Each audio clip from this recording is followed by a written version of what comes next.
15장 마태복음 15장 1절에서 10절 말씀입니다.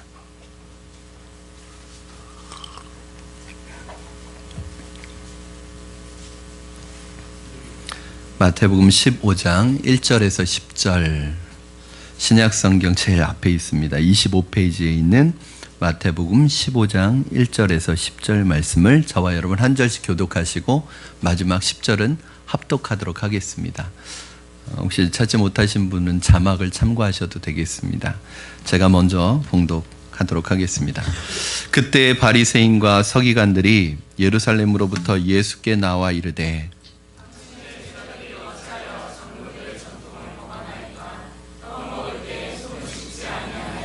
대답하여 이르시되 너희는 어찌하여 너희의 전통으로 하나님의 계명을 범하느냐.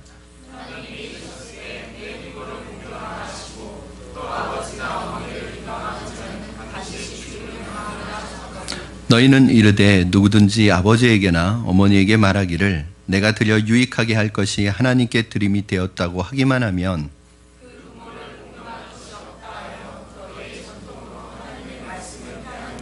외식하는 자들아 이사야가 너희에 관하여 잘 예언하였도다. 일러스되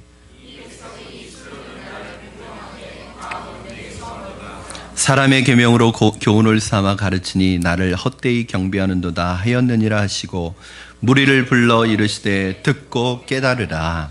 아멘. 우리가 지금 가정의 달을 보내고 있습니다.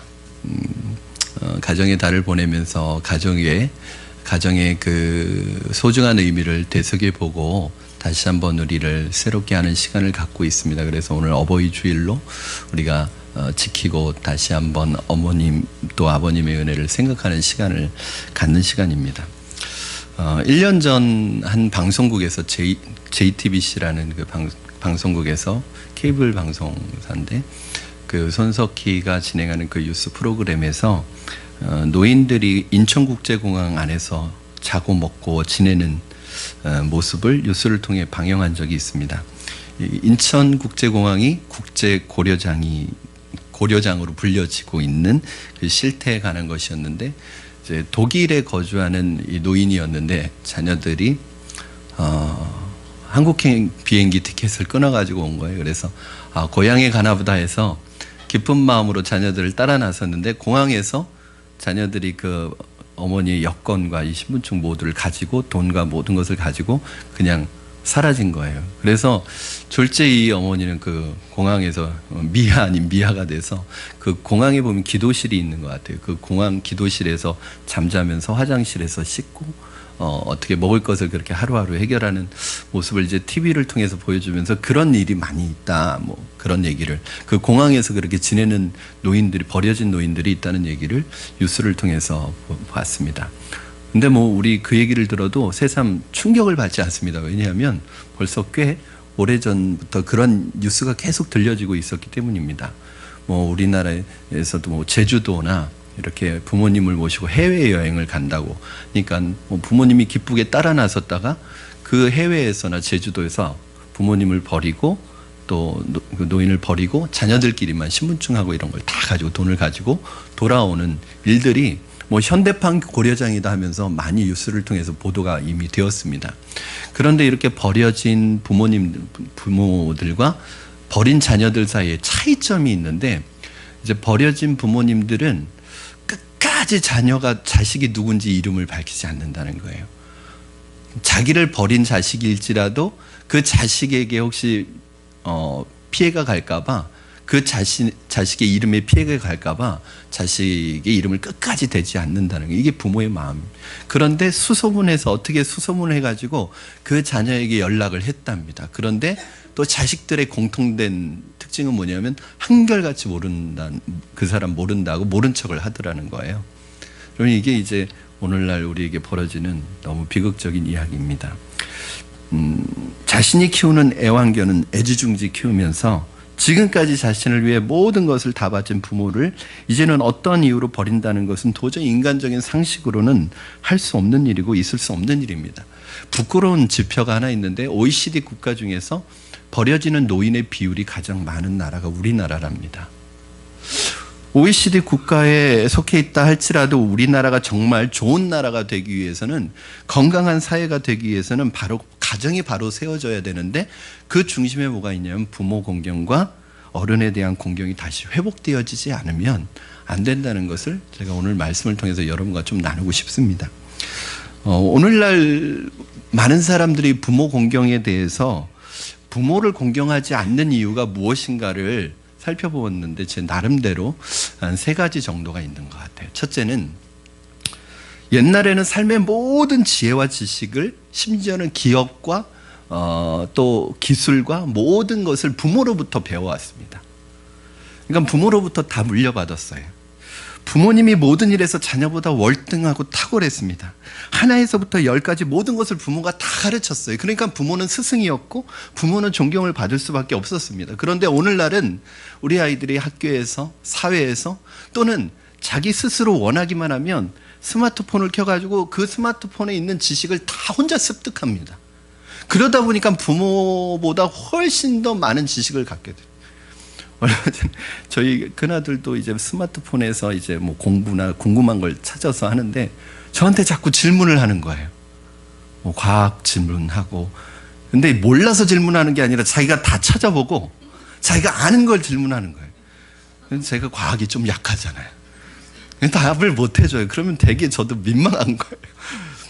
요즘이 그렇습니다. 아이들이 어떤 면에서는, 또 젊은 세대들이 부모보다 훨씬 더 많은 지식을 소유하게 되고 더 많이 알게 되면서 부모는 오히려 쉽게 떨어지고 무지하기 쉽습니다. 그러한 부모가 자식이 보기에는 무능해 보이기도 하고 어느 때는 답답하고 못마땅하게 느껴지기도 합니다. 점점 자신이 부모보다 아는 것이 많아지고 잘하는 것이 많아지면서 부모는 무기력해 보이고 무능해 보이니 존경하는 마음이 생기겠습니까? 옛날에는 기술과 기업과 삶의 모든 토대를 부모로부터 배웠습니다. 제가 이번에 독서기간 중에 아이들을 데리고 그 강릉에 있는 오죽헌을 다녀왔는데, 이 율곡이 이이가 천재잖아요, 사실은. 그렇죠? 13살에 처음 그 장원급제를 했대요, 시험에서. 그렇게 해서 9번을 장원급제를 했다는 거예요.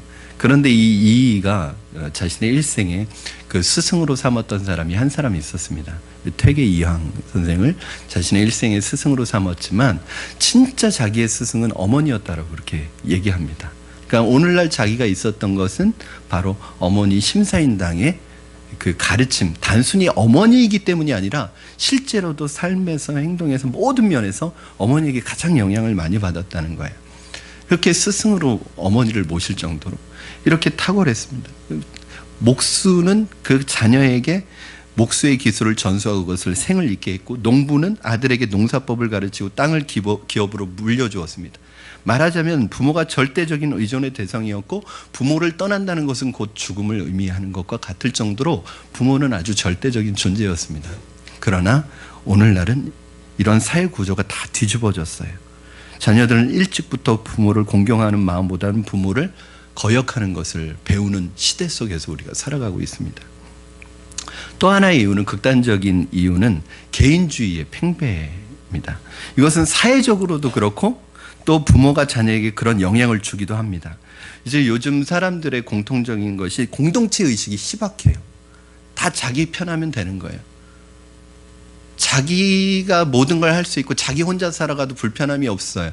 그러다 보니까 부모님에 대해서도 소홀해지기 시작합니다. 대부분 가정에 한둘뿐인 아이들이다 보니까, 한둘이니까 얼마나 소중하고 귀하겠어요, 집집마다 자녀들이. 그러니까 어떻게 키우냐면 부모에 의해서 철저하게 자기만 아는 개인주의적인 아이로 성장하게 됩니다. 더불어 살아가고 남을 위하고 남을 존중해 주는 사람으로 키우는 게 아니라, 뭐 집안에 하나 둘씩밖에 없다 보니까 너가 최고다, 너가 제일이다, 이런 의식으로 아이들을 양육하다 보니까 아이들이 자기밖에 몰라요. 철저히 개인주의적입니다. 이런 아이들이 크게 되면은 나중에는 그 부메랑이 누구에게로 돌아오냐면 부모에게로 돌아오는 거예요.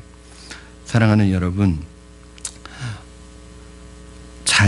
무엇이든지 다 해주고 무엇이든지 원하는 대로 해주고 자녀를 왕처럼 공주처럼 키우는 것이 진짜 부모 자녀에 대한 사랑은 아닙니다. 절대로 자녀를 상전처럼 키우지 마십시오. 요즘 가정을 보면 자녀들이 상전입니다. 자녀들이 우상입니다. 뭐 혼자 살 수 있는 게 없어요. 왜냐하면 부모가 다 해주기 때문에 그렇습니다. 가정에서 제일 상전이죠. 제일 상전. 더 기가 막힌 것은 강아지가 제일 상전인 집도 있습니다. 뭐가 우선순위인지, 뭐가 이게 앞이고 뒤인지 모르는 것 같아요. 여러분, 부모 공경에 대해서 성경은 뭐라고 말하고 있느냐? 한결같이 성경은 우리에게 이렇게 말씀합니다. 내 부모를 공경하라. 성경에 몇 군데 나오는 보면 이건 선택의 여지가 없는 거예요. 우리에게 선택의 여지가 있는 게 아니라 하나의 명령입니다. 어느 정도의 명령이냐면 10계명의 하나입니다. 부모 공경에 대한 건 하나님의 말씀에서 계속 강조하지만 어디에 들어있냐면 10계명에 들어있습니다. 그런데 그 10계명 중에서도 1계명부터 4계명은 인간과 하나님 사이의 관계를 규정하는 계명이라면 5계명부터 10계명까지는 인간과의 관계 속에서 하나님의 자녀로서 살아가는 방법인데, 그 제일 처음에 하나님 계명 다음에 첫 번째 나오는 5계명이 뭐냐면 내 부모를 공경하라예요. 그런데 이 10계명 중에서 유일하게 약속이 있는 계명입니다. 무슨 말이냐면 다른 계명은 뭐뭐 하라 하지 말라 이렇게 끝나는데 10계명만 약속이 있습니다. 내 부모를 공경하라. 그래야만 내가 땅에서 잘되고 장수하리라. 그래서 이걸 뭐라고 하냐면 약속 있는 첫 계명이라고 하는 거예요. 여러분, 오늘 본문 말씀을 보면 예수님의 말씀은 부모를 섬기지 아니할 이유가 아무것도 없다. 부모를 공경하지 않아도 될 구실이 전혀 없다. 부모 공경은 절대적이고 무조건적이다.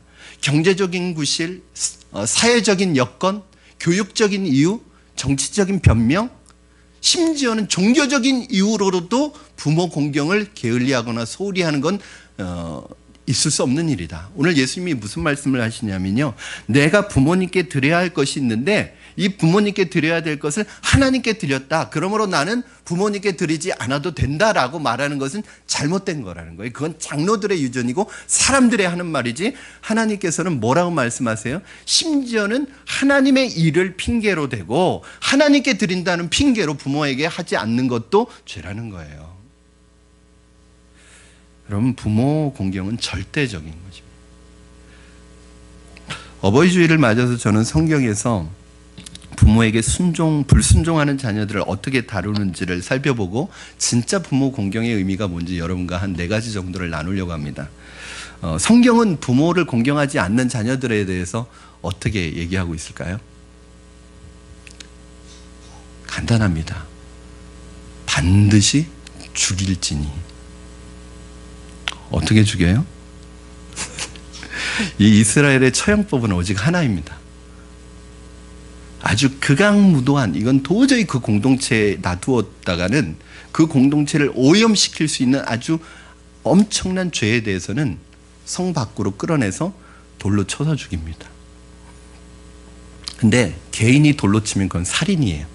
그런데 공동체 전체가 돌을 던져서 죽이는데 어떻게 되면 나중에 그 돌무더기가 쌓일 정도로 던집니다. 그래서 돌무덤이 되는 거예요. 그러면 그게 뭐가 되는 거예요? 경고가 되어서 사람들이 다시는 그런 일을 하지 못하도록 경고를 하는 거예요. 이게 계명으로 되어 있습니다. 여러분, 돌로 쳐서 죽이는 게 목적이 아니에요. 그것을 보고 경고로 삼아서 그렇게 하지 말라는 거예요. 그러니까 어떤 분들은 성경이 너무 끔찍해, 막 돌로 쳐서 죽이래. 여러분, 돌로 치는 게 목적이 아니라 그렇게 하지 말라는 거예요. 그 정도로 엄하게 이 부분을 다스리는데, 그 중에 하나가 뭐냐면 부모를 거역하는 자녀들에 대해서 돌로 쳐서 죽이라고 말하고 있습니다. 하나님이 부모 공경에 대해서 얼마나 엄하게 얘기하고 있는지 여러분 아실 거예요. 여러분, 한 4가지 정도가 그런 계명을 가지고 있습니다. 첫째는 부모를 치는 자는 돌로 쳐서 죽이라고 되어 있습니다. 출애굽기 21장 15절 말씀 여러분 같이 한번 읽겠습니다. 시작. 자기 아버지나 어머니를 치는 자는 반드시 죽일지니라. 부모를 치는 자식이라면 구태여 잘잘못을 따질 필요가 없다는 거예요. 그냥 어떤 이유를 막론하고 부모에게 손찌검을 하는 자식은 끌어내서 돌로 쳐서 죽이라는 거예요. 이유 불문입니다. 용납할 수 없습니다. 요즘 사실 아동학대에 대한 부분이 우리 뉴스를 통해서 계속 나오면서 얼마나 많은 사람들이 가슴 아파해요. 어떻게 부모라는 이 사람의 탈을 쓰고 어떻게 짐승만도 못하는, 이 짐승도 자기 자식은 귀한 줄 아는데 어떻게 저럴 수 있느냐고 막 울분을 토해내고 있잖아요. 그런데 사실은 여러분, 아동학대만큼이나 심각한 수준에 있는 것이 무엇이냐면 노인학대예요. 이제 부모님들이 힘이 없어지고 늙고 병드니까 그 부모를 학대하고 때리는 자식들이 있다는 거예요. 그런데 사회적으로 아동학대에 대한 부분은 막 심각성이 드러나고 막 사람들이 울분을 부었는데 그 부모들이 맞는 것, 학대당하는 것에 대해서는 거의 가려져 있습니다. 여러분, 이런 사람은 잘잘못 가릴 필요도 없이 돌로 치라고 말씀하셨습니다. 두 번째는 부모의 말에 순종하지 않는 자들입니다. 신명기 21장 18절 말씀 같이 읽겠습니다. 시작. 사람에게 완악하고 패역한 아들이 있어 그의 아버지의 말이나 그의 어머니의 말을 순종하지 아니하고 부모가 징계하여도 순종하지 아니하거든 돌로 쳐서 죽이. 불순종하는. 제가 이걸 나중에 묶어서 한마디로 할 거예요. 왜 이렇게 하나님이 부모의 말에 불순종하는 것에 대해서 이렇게 엄히 다루시는가? 여러분, 결론적으로 미리 말씀드리면 부모 거역은 하나님 거역하는 것입니다. 부모를 섬기지 않는 건 하나님 섬기지 않는 거예요. 그러므로 내가 하나님 섬긴다고 말하면서 부모를 거역하고 부모를 섬기지 않는 건 하나님은 어떻게 생각하세요? 하나님 섬기지 않는 걸로 보시는 거예요. 하나님께 하는 것으로 보시는 거예요. 왜? 부모는 하나님의 대리자니까.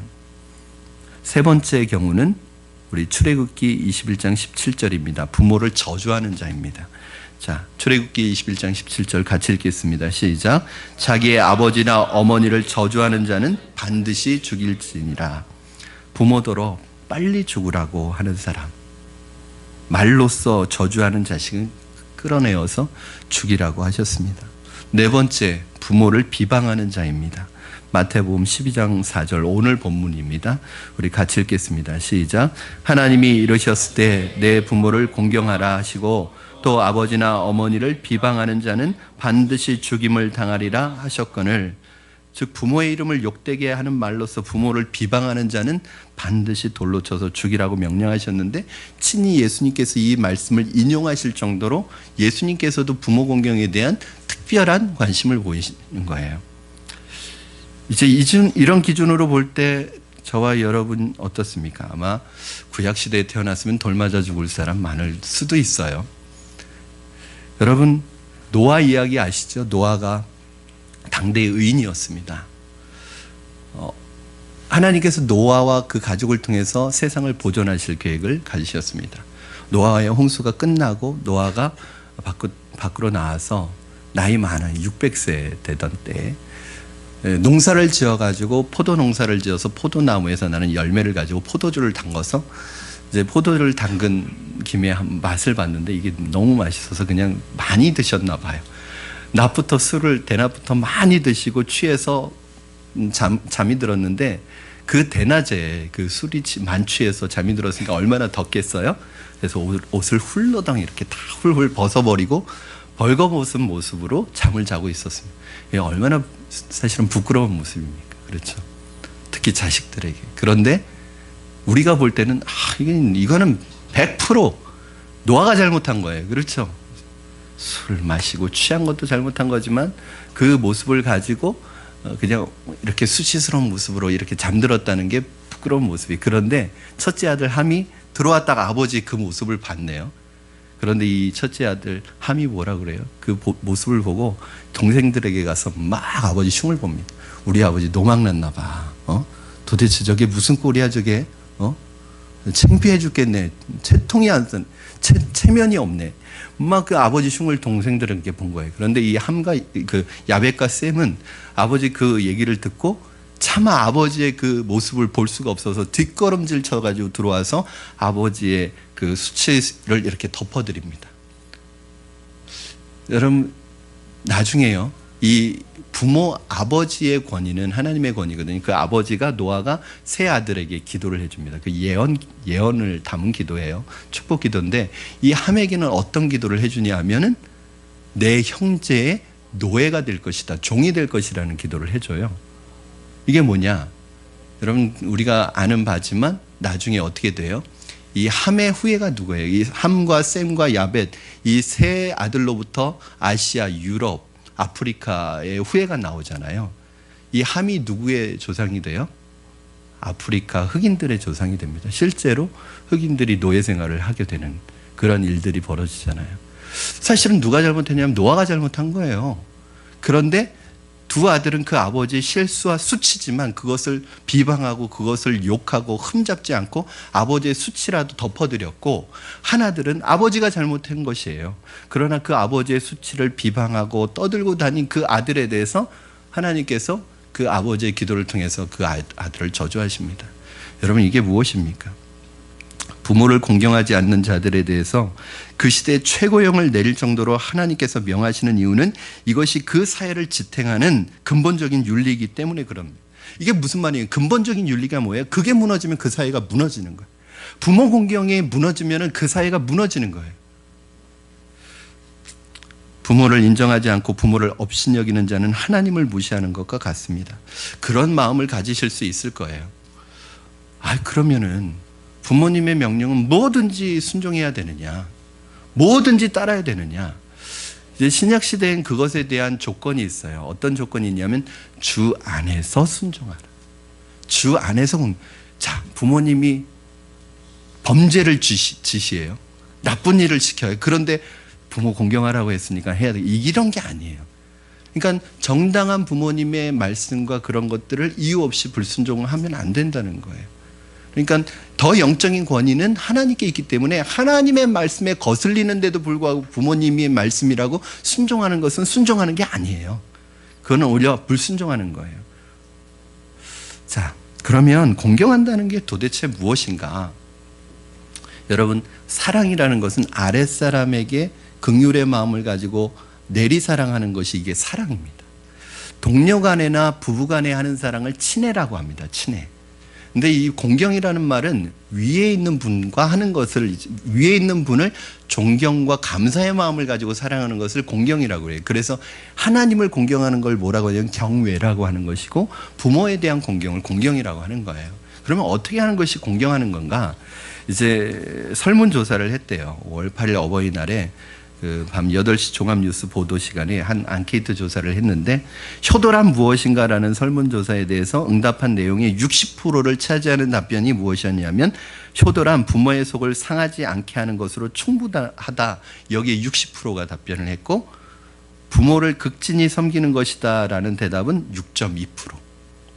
그러니까 요즘 사람들의 효도는 뭐냐면 소극적인 의미의 효도인 거예요. 그냥 부모의 마음 상하지 않게 하는 것만으로도 난 할 도리 다 했다고 생각하는 거예요. 오늘 이제 아침에 기사를 보니까 요즘 젊은이들이 부모에게 뭐가 효도냐고 물어봤더니 취직하는 게 효도라고 그랬대요. 그러니까 속상하지 않게 하는 것이 최고의 효도라는 거예요. 얼마나 세태가 그렇습니까? 그러나 여러분, 말씀에서 하는 부모 공경은 적극적입니다. 제가 한 4가지로 부모 공경을 여러분과 나눌 텐데, 첫 번째는 부모님의 존재와 그분의 수고와 그분의 삶을 인정해 드리는 거예요. 그러니까 부모님을 부모님으로 인정해 드리는 것이 효도입니다. 부모 공경입니다. 그러면 뭘 인정해 드리냐? 첫 번째는 부모님의 지혜와 말씀을 인정해 드리는 거예요. 세계에서 가장 강한 민족으로 소문난 민족이 이스라엘 민족입니다. 네. 이스라엘 민족입니다. 뭐 누구도 여기에 뭐 예외를 이 이론을 가지고 있을 수 없어요. 여러분, 그런데 이스라엘이 이처럼 강한 이유를 종교적으로, 도덕적으로, 교육적으로 여러 가지 설명할 수 있지만 사회적인 이유로 하나를 설명하고 있는데, 그것이 무엇이냐면 그들은 전승을 존중한다는 거예요.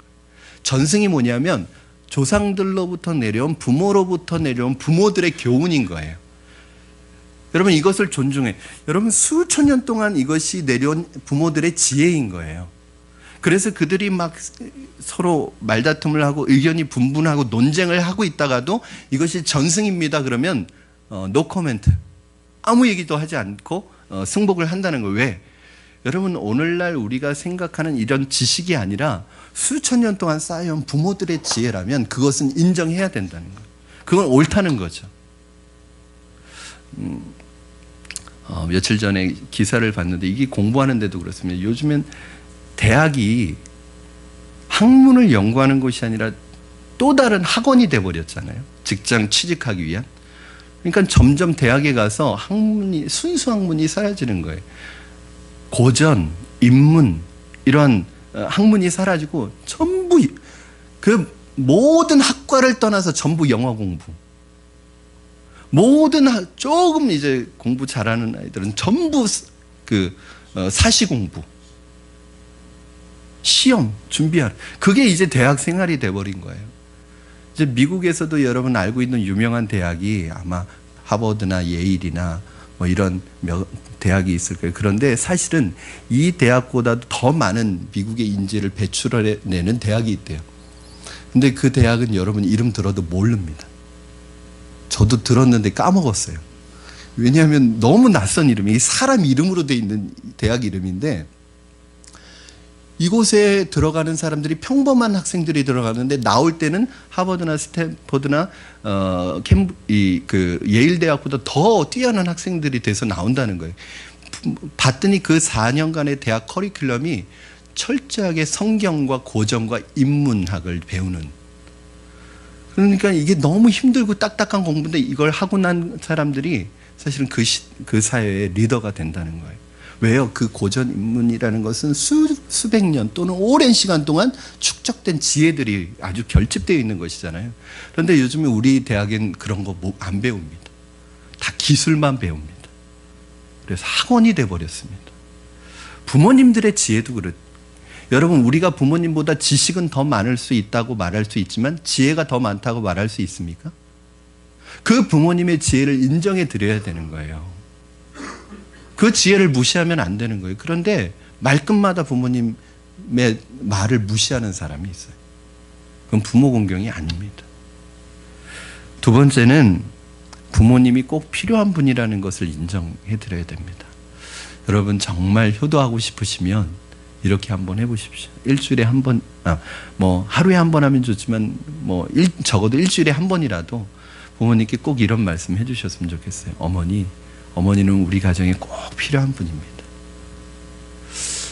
어머니께서 있어서 참 좋습니다. 아버지는 우리 가정에 꼭 필요한 분이에요. 아버지가 있는 것이 우리에게 너무 행복해요. 스스로 본인의 존재가 가치 있어질 수 있도록 그 가치를 느낄 수 있도록 계속 그걸 인정해 드려야 합니다.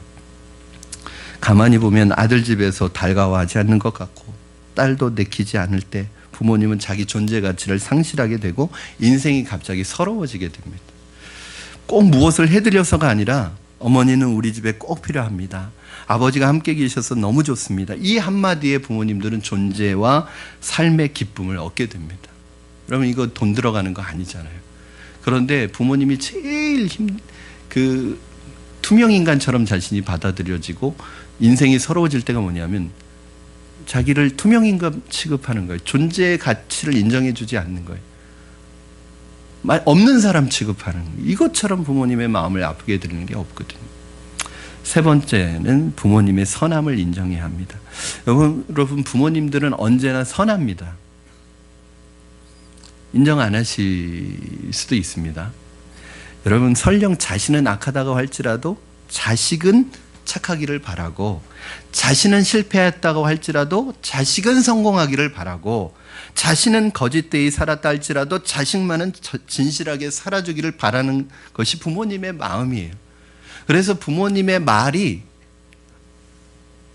어떻든지 간에 그 의도는 선합니다.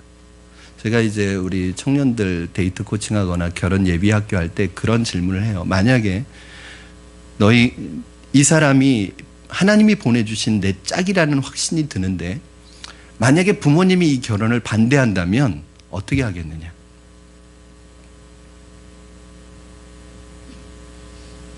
어떻게 하겠어요?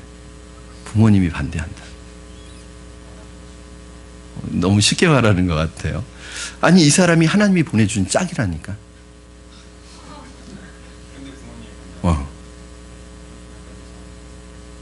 아니 그런 일이 있어요, 진짜로. 아버지 있다고 많이 의식하는 것 같아요. 여러분, 이 사람이 하나님이 보내주신 짝이라는 확신이 있어요. 그런데 부모님이 반대해요. 그러면 부모님 하니까 뭐 이 사람이 하나님 보내주신 내 짝이 맞으니까 부모님 반대한다고 해도 부모님 반대 무릅쓰고 그냥 우리끼리 물 떠놓고 기도하고 뭐 결혼하면 되지 그러고 부모님 모르게 결혼해요? 그런 말도 안 되는 거예요. 그럼 어떻게 해야 되겠어요? 사실은 부모님의 입장은 선합니다. 부모 입장에서는 자식이 좀 더 좋은 조건, 좀 더 사회적인 좋은 배경, 그런 것을 가지고 좀 편하게 살기를 원하는 게 다 부모님 마음 아니겠어요? 자식들에 대한. 그런데 만약에 부모님이 반대하는데 이 사람이 하나님이 보내주시는 사람이라 확신이 있을 때 기다려야죠. 그렇죠? 기다리면서 부모님의 허락이 떨어질 때까지 부모님 설득하고 부모님에게 계속 좋은 면을 보여드리고 부모님의 마음을 얻어내야죠. 그러면 부모님은 처음에는 자식들 때문에 그 반대했어도 나중에는 진심을 느끼고 믿을 만하다 하면 자식에게 이기지 않습니다. 그렇죠? 그런 수고를 해야죠. 그래서 이 사람도 없고 부모님의 허락도 얻어야죠. 제가 무슨 말을 하는 것이냐면 부모님이 반대하실 때 그것이 사실은 편견일 때가 많아요. 그럼에도 불구하고 부모님이 나쁜 거예요? 아니에요. 부모님의 의도는 선해요. 늘 자식을 향해서는 선한 의도를 가지고 하시는 거예요. 그것을 알아들이지 못하면 안 된다는 거예요. 마틴 루터는 이러한 부모님의 마음을 두고 부모는 세상에서 하나님을 대신하는 분이다 라고 말했습니다. 부모님의 선하심과 인자함을 인정해 드리면서 감사와 존경과 순종과 기쁜 마음으로 섬기는 것이 바로 부모 공경입니다. 제가 지금 무슨 얘기를 드린 것이냐면 부모 공경이 뭐냐? 부모님을 인정해 드리는 거다. 그 안에 세 가지 말씀드렸어요. 지혜와 말씀을 인정해 드리고 존재 가치를 인정해 드리고 부모님의 선하심을 인정해 드리는 것. 두 번째가 뭐냐면 부모 공경은 부모님을 자랑하는 것입니다. 저희가 존경하는 교수님, 젊은 교수님이신데 학교에서 어느 날 부모님을 오라고 했대요. 아이가 다니는 학교에서. 그런데 아버지를 좀 뵀으면 한다는 거예요. 보통 그 아이들 상담 기간에는 어머니들이 주로 가는데 꼭 아버지를 뵀으면 좋겠다고 그래서 이분이 학교를 찾아갔답니다. 이게 무슨 큰 사고를 쳤나, 무슨 일이 있나 아이에게. 그래서 걱정되는 마음으로 학교를 찾아갔는데 선생님이 이 아버지를 보자마자 막 손을 덥석 잡더니 너무 보고 싶었다고, 너무 반갑게 맞아주시더라는 거예요. 그래서 이유를 물어보니까 이 아들내미가 학교에만 오면 친구들한테 아빠를 그렇게 자랑하고 다닌다는 거예요. 선생님한테도 자랑하고 우리 아빠 막 최고다, 우리 아빠 대단하다, 우리 아빠 아빠 자랑을 너무 하고 다닌다는 거예요. 그래서 선생님이 아빠가 누군지 한번 만나보고 싶었대요. 그 얘기를 듣고 이 아빠가 너무너무 행복했답니다. 아들이 나를 자랑해 주는 것만큼 이렇게 큰 기쁨이 없구나. 여러분, 부모님이 이제 힘들고 병들고 초라해졌다고 해서 늙으신 부모님을 부끄러워하지 마십시오. 고생하셔서 그 모습이 아무리 초라해졌다고 해도 그 부모님을 부끄러워한다면 우리는 정말 부끄러운 존재입니다. 나를 위해 평생을 바치시느라고 그렇게 초라해지신 것입니다. 오히려 우리가 그분의 자녀됨을 자랑해야 합니다. 잠언 23장 24절 말씀 한번 같이 보겠습니다. 시작. 의인의 아비는 크게 즐거울 것이요 지혜로운 자식을 낳은 자는 그로 말미암아 즐거울 것이니라. 아멘. 의로운 자녀가 되고 덕 있는 자녀가 되어서 우리가 자라면 어떤 그 말을 듣냐면 저 네 집 자식이야, 누구 아무개 아들이야, 이렇게 부모님을 칭찬해요. 똑같은 원리 아닙니까? 우리 크리스찬들이 잘 살면 하나님의 영광을 받으셔요. 우리가 못 살면, 성도답게 살지 못하면 누구 이름이 떨어져요? 하나님의 이름이 땅에 떨어지는 것처럼 우리가 잘 살아야 되고 우리가 의인이 되어야 되고 덕 있는 자가 되어야 되고 선한 사람이 되어야 되는 이유는 바로 부모님의 이름 때문입니다. 부모님의 자랑이 되어드리기 위해서입니다.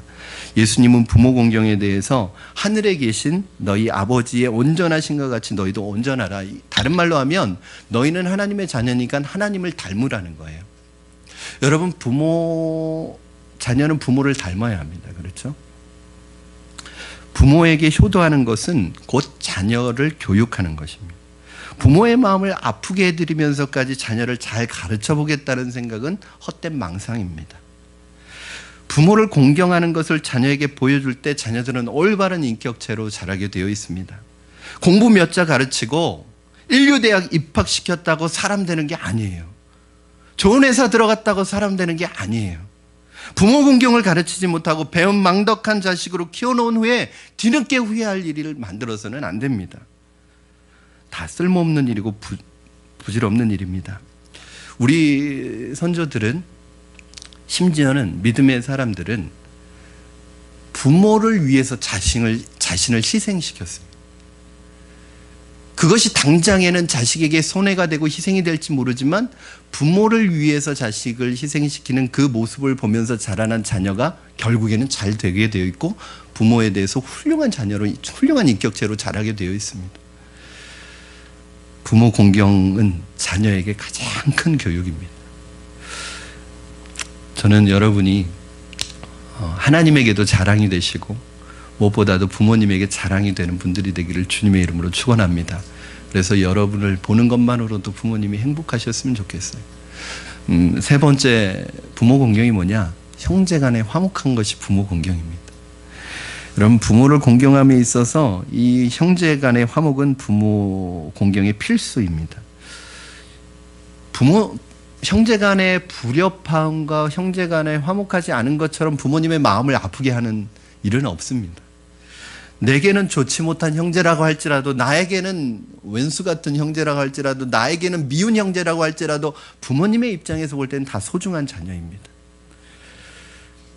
탕자가 돌아왔을 때 형이 그를 기쁘게 영접하지 못한 것이 아버지의 마음을 섭섭하게 해드리고 아프게 해드렸던 것처럼, 그러므로 사랑하는 성도 여러분, 형제간에 화목하시기를 바랍니다. 형제간의 불협화음을 갖고 형제간에 불화하는 것보다 부모님의 마음을 더 아프게 하는 것이 없습니다. 여러분, 우리가 자녀를 다 키워봤잖아요. 지금 키우고 있잖아요. 자녀들이 와서 저희 아이들도 늘 그래요. 서로 일러요. 그러면 제가 그걸 잘 듣고 이건 네가 잘못했으니까 너 일로 와. 너 이건 잘못. 그렇게 하면 전 날 셉니다. 너 매일 와서 일러요. 제가 누가 잘못했다 한들 얼마나 잘못했겠으며 누가 잘했다 한들 얼마나 잘했겠어요? 부모의 마음은 누가 잘했고 누가 잘못한 게 중요한 게 아니에요. 부모는 싸우지 않았으면 좋겠는 거예요. 그냥 싸우지 않는 게 부모의 마음이에요. 여러분, 잘잘못을 따지는 가운데 얻는 유익보다 잘잘못을 따지고 그 형제가 화목하지 못한 가운데 잃어버리는 것이 훨씬 많은데, 그 중에 가장 큰 것은 부모님의 마음을 아프게 해드리는 거예요.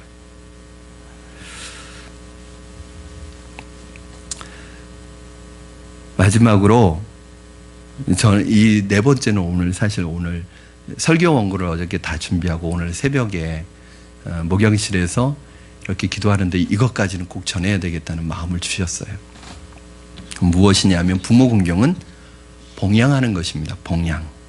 봉양이 뭐예요, 여러분? 부모를 봉양하는 게 뭐예요? 물질적인 부분이 들어가야 돼요. 여러분, 부모님의 경제적인 부담을 덜어드릴 뿐만 아니라 적극적으로 물질로서 부모님을 섬기는 것이 부모 공경입니다. 부모님은 젊어서 우리를 키우느라고 모든 것을 다 쓰셨습니다. 그 어렵고 힘든 생활 속에서도 자식 하나 잘 키워보겠다고 몸이 상할 정도로 일했고 자신의 건강을 돌보지 않고 일하셨습니다. 자식 키우느라고 요즘에는 자식들이 독립하는 시기가 늦어져요. 대학원까지 갑니다. 30이 돼서도 독립을 못해요. 노후 대책을 어떻게 세웁니까, 부모님들이? 그러니까 평생을 자식을 위해서 모든 걸, 건강과 물질을 다 쓰셨어요. 그러다 보니까 노후 대책할 여유도 없었습니다. 이제는 그 부모님을 여러분이 봉양해야 합니다. 우리 집사님 중에 한 분이 그런 얘기를 하셨어요. 10의 3조를 해야 된다고. 11조는 하나님께 드리고 내 수입의 10의 1조는 하나님을 위해서 사용하고 10의 1조는 부모님에게 드리고 10의 1조는 어려운 사람들을 위해서 남겨둬야 된다는 거예요. 그리고 그걸 실제로 실천하고 계세요. 여러분, 부모님의 생활비와 용돈을 자녀들이 책임져야 합니다. 이것이 부모 공경입니다. 늘 우리가 잘하는 말, 늘 마음으로, 늘 마음이, 여러분 그거 아십니까? 마음이, 물질이 있는 곳에 마음이 있는 거예요. 늘 부모님에게 우리가 하는 마음만 받아주세요. 무슨 마음이? 우리 자녀들한테는 마음으로 안 하잖아요, 우리. 어려워도 자녀들에게 물질이 들어가잖아요. 근데 왜 부모님에게는 꼭 마음으로 하시지? 아무리 어려워도 자녀들에게는 물질을 사용하는데 그게 뭐냐면 물질이 있는 곳에 마음이 있는 거예요. 여러분, 사실은 부모님의 용돈 드리는 건 한 10의 1조로도 충분합니다. 근데 사실은 저는 그래요. 부모님이 건강하실 때는 부모님으로부터 독립해야 됩니다. 제가요, 결혼하고서 2년간 그 신혼을 부모님하고 함께 살았는데 어디 나가서 제가 이렇게 얘기했다가 깜짝 놀랐어요. 아, 나 부모님 모시고 살고 있다고. 그게 무슨 모시는 거예요? 제가 얹혀 사는 거지. 절대 모시는 게 아닙니다. 젊었을 때는 부모님으로 독립해서 부모님의 경제적인 부담을 줄여드려야 됩니다. 그러나 나중에 부모님이 힘이 없어지고 기력이 없어지고 혼자서 생활이 안 되신 그 부모님 혼자 내버려 두는 것이 아니라 그 부모님을 모시고 사는 것이 성경적인 원리입니다.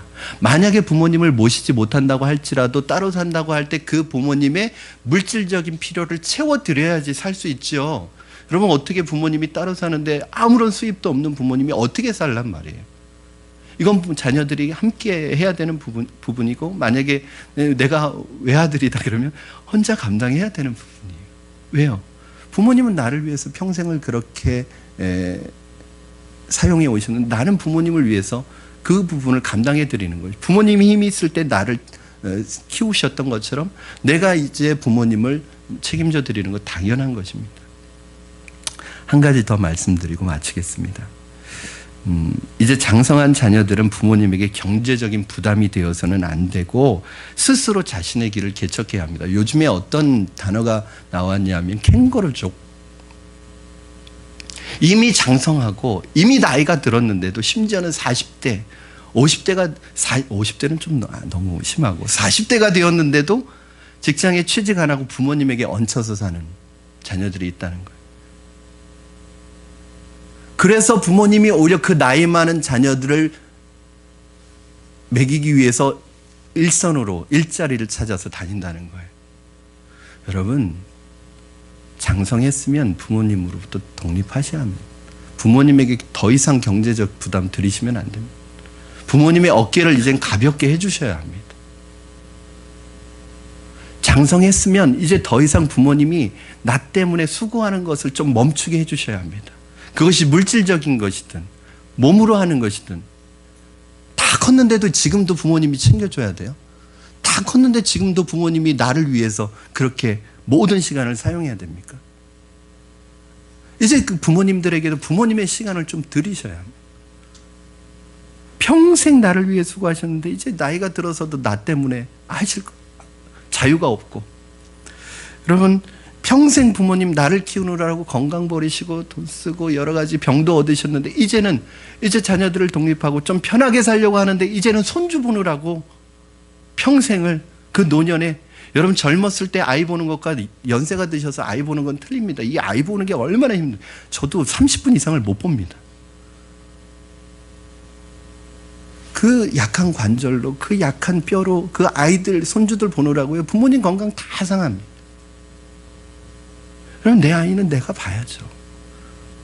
평생 자식들 키우느라고 수고하셨는데 이제는 노년에 이제 조금 쉬실만 할 때 이젠 손주들 키우느라고 그 여생을, 자녀가 부탁하면 부모님 거절하지 못하십니다. 사랑하는 성도 여러분, 부모님은 육체적으로, 정신적으로, 물질적으로 우리를 위해서 모든 것을 소진하셨습니다. 이제 그분들을 섬기고 봉양하는 것은 우리에게 주어진 책임입니다. 말씀을 정리합니다.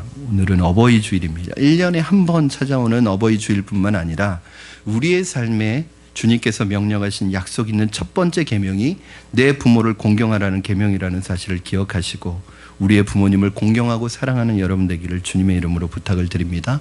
진정한 회개와 진정한 성경적 효의 회복만이 우리 가정을 회복하고 이 사회를 회복하고 어른들이 존경받고 공경받는 그러한 사회가 건강한 사회가 될 것입니다. 그리고 더불어서 하나님이 약속하신 약속대로 범사에 형통하고 장수하고 축복된 생애가 저와 여러분의 가정에 펼쳐질 줄로 믿습니다. 약속 있는 첫 계명, 내가 이 땅에서 잘되고 장수하리라. 그럼 여러분 부모 공경하면 여러분 장수하시기 바랍니다. 네, 부모 공경하면 다 장수할까요? 이걸 그대로 적용하면 안 되는 거예요. 그 시대에서 가장 가치가 뭐였냐면 축복된 가치가 장수하는 거예요. 이스라엘 백성에게 있어서는 그 땅에서 오래 사는 게 가장 큰 가치였어요. 축복이었어요. 그러면 오늘날은 장수가 아니어도 부모를 공경하는 하나님의 자녀들에게 하나님이 이 땅에서 가장 가치 있는 축복을 허락하신다는 말씀입니다. 저를 가르쳤던 노 교수님이 그런 말씀하셨어요. 부모를 공경하는 효자치고 복 못 받는 사람 못 받고 부모에게 불효하는 사람 치고 복 받는 사람 못 받다, 이런 얘기를 하셨어요. 저는 여러분이 하나님이 약속하신 이 복과 축복을 누리는 분들 되시기를 주님의 이름으로 축원합니다. 부모 공경에 있어서 좀 어려움이 있을 수 있어요. 왜냐하면 우리 자부 되시는 우리 며느리 되시는 분들은 시자만 들어가도 경기가 있는 분들이 있잖아요. 시금치 이래도 놀라시는 분들이 있잖아요. 여러분 오늘 말씀해 보니까 어떠한 전제나 이유가 없어요. 부모 공경에 이분이 이렇게 너에게 사랑을 베풀어 주니까 너 잘해야 돼, 공경해야 돼, 이게 없어요. 전제나 이유가 없어요. 유일한 전제는 주 안에서 공경하라는 거예요. 자, 그러면 나머지는 내가 할 바를 다 하면 나머지는 누가 해주시는 거예요? 하나님이 갚아주실 건 갚아주시고 하나님께서 해결해 주실 건 해결해 주시고, 그건 하나님의 몫이에요. 부모님에 대한 판단은. 여러분이 판단자가 되면 안 돼요. 왜? 그러면 여러분이 복을 못 받아요. 여러분이 할 수 있는 여러분의 주어진 것을 여러분의 입장에서 하고 모든 건 하나님께 맡기고 그건 하나님이 알아서 하실 일이에요. 저는 여러분이 정말 많은 복이 있지만 부모를 공경해서 부모님 사랑해서 얻는 이 복, 엄청난 복, 그것이 어떤 복인지 모르지만 그 당대에 가장 가치 있는 복을 주신다고 한 이 약속을 믿으시고 어떠한 이유나 환경이나 상황과 조건 되지 마시고 부모님을 공경하는 것을 하나님 섬기는 마음으로 하실 수 있기를 다시 한번 부탁을 드립니다. 우리 이 시간에 같이 찬송가 한 곡 부르고 함께 기도했으면 좋겠습니다. 우리 어머니의 넓은 사랑, 이 찬양의 가사를 기억하시면서 부모님에 대한 고마움과 감사의 마음을 가지고 이 찬송 부르겠습니다.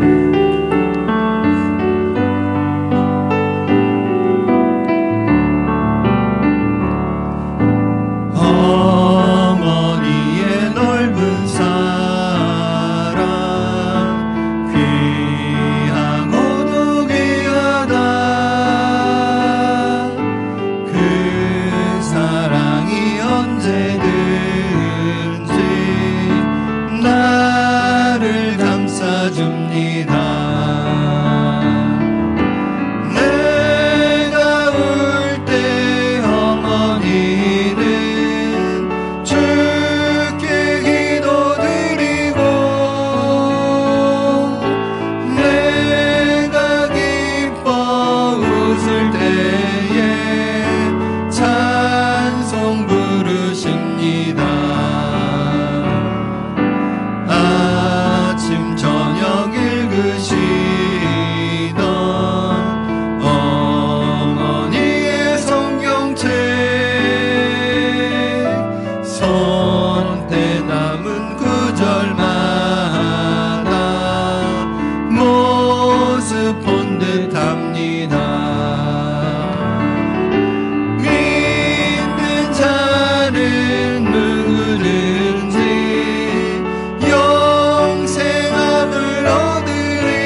붙들어 보람있게 살리라. 풍파 많은 세상에서, 풍파 많은 세상에서 선한 싸움 싸우라.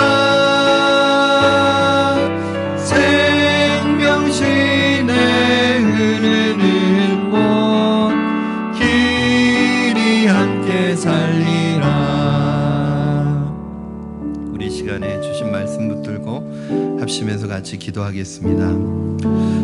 혹시 부모님의 마음을 아프게 해드리거나 부모님을 생각지 못하고 나만을 생각하고 살아온 모습이 있다면 그건 하나님 앞에 우리가 지은 죄입니다. 오늘 하나님 앞에 그러한 모습이 있다면 진실한 마음으로 하나님께서 우리에게 세워주신, 우리에게 보내주신 그 부모님을 하나님 섬기는 마음으로 섬길 수 있는 마음이 회복되도록, 부모님은 우리에게 보내주신 하나님의 대리자라는 것을 기억하고 그 부모님의 권위를 인정하고 그 부모님을 섬기는, 하나님을 섬기는 것처럼 섬기는 자녀들이 되므로 하나님이 우리에게 약속하신 약속 있는 첫 계명인 이 계명을 지킴으로 누리는 하나님 복된 하나님의 자녀가 되게 하여 주시옵소서. 하나님 부모님의 기쁨이 될 뿐만 아니라 부모에게 효자가 될 뿐만 아니라 하나님에게도 기쁨이 되고 우리의 영원한 아버지 되시는 하나님에게 효자 신자가 될 수 있게 하여 주시옵소서. 오늘 주신 말씀 붙들고 각자에게 주신 말씀을 따라 다시 한번 믿음으로 결단하고 우리 기도했으면 좋겠습니다. 기도하시겠습니다. 살아계셔서 역사하시는 하나님 아버지 감사합니다. 하나님 우리에게 주신 부모 공경에 대한 명령 앞에 오늘 우리 자신의 모든 이유와 모든 변명과 모든 구실 내려놓게 하여 주시고 철저하게 하나님 앞에 하나님 나갈 수 있도록 주님 도우시고 역사하여 주시고 인도하여 주시옵소서. 오늘 하나님께서 우리에게 주신 은혜를 하나님 기억하며 하나님 우리에게 보내주신 부모님을 하나님을 섬기는 마음으로 하나님 섬길 수 있는 마음 허락하여 주시옵소서.